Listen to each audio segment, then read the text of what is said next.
Ano na naman ito mga kapaps? Grabe, bula na naman oh. Okay.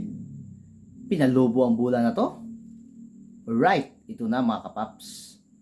Ipakita na ni Kuya ang tamang paggawa ng bula o proseso mga kapaps. Ito na ha. Ayusin natin ito mga kapaps pag-reaction para wala tayong mga basher dyan na magagalit. Okay? Ito na. Dinaan sa tamang sukat at nilagay sa makina. Niloto ang kanyang guma ng bulang ito para tumibay lalo. Ito na, tinimbang at dinikitan ng daanan ng yung butas, didikitan ng cover, ha? Kinabiran yung butas para tumibay. Okay. At binilad. Okay. Para matuyo yung dinikit nila dyan sa bulan na yan. Sobrang daming bulan niya. Ito yan, ha? Pinalobo na ang bulan na yan. Nilagyan ng pin. Okay, pinalobo ulit. Nilagyan ng pin para hindi sumingaw ang hangin. Okay.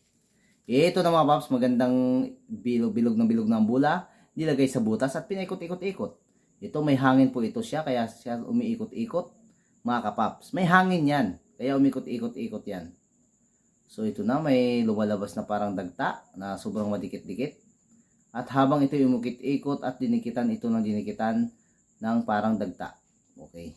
Na kulay puti. At ang kulay itim na bula na yan ay nagiging puti. Okay. At nilipat na nga ito. At ito naman, sa makina na naman ito, may nilagay silang mga espesyal na mga kulay na mga balat. At diyan nilagay ang bula. Siguro, pagtakpan, yon ang kanyang cover. Dalawang kulay na yan kasi yan mga paps. Sa ilalim, interior, sa ibabaw.